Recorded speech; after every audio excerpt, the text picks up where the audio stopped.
सभी साथियों को हाथ जोड़ के नमस्कार। सबसे पहले हरियाणा के ऐलनाबाद विधानसभा के, पश्चिम बंगाल में जो 4 विधानसभाओं में उपचुनाव हुए उन सब के मतदाताओं का, और हिमाचल प्रदेश में 3 विधानसभा और 1 लोकसभा सीट पे हुए उपचुनाव के मतदाताओं का, तमाम मतदाताओं का हम बहुत बहुत धन्यवाद करना चाहते हैं कि उन्होंने बीजेपी और उनकी सहयोगी पार्टियों को धूल चटाने का काम किया है।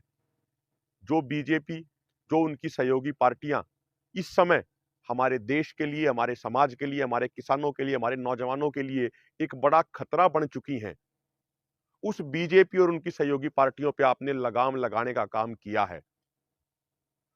ये बीजेपी और उनकी सहयोगी पार्टियों के साथ साथ बाहुबल, पैसा बल और प्रशासन बल की भी हार है। बीजेपी और उनकी सहयोगी पार्टियों ने कोई कसर नहीं छोड़ी बाहुबल का इस्तेमाल करने में, पैसे बल का इस्तेमाल करने में, प्रशासन बल का इस्तेमाल करने में, लेकिन उनके सारे हथकंडे फैल साबित हुए।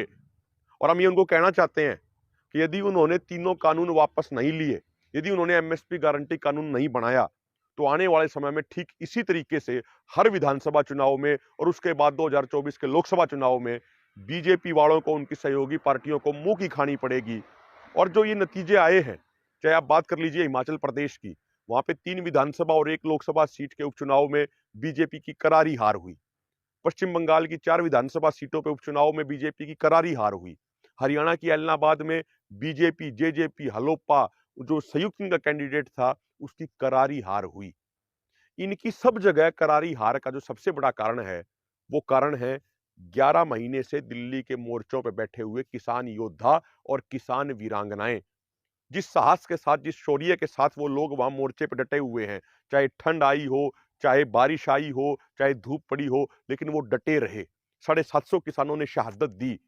ये उस श्रद्धांजलि का, ये उस कुर्बानी का असर है कि बीजेपी को हर जगह मुंह की खानी पड़ रही है। और वो दिन दूर नहीं, जब आगे चुनाव हुआ करेंगे तो बीजेपी वालों को कोई बूथ एजेंट भी नहीं मिलेगा, कोई इनको एक सिंगल आदमी नहीं मिलेगा जो इनका बूथ एजेंट बन जाए।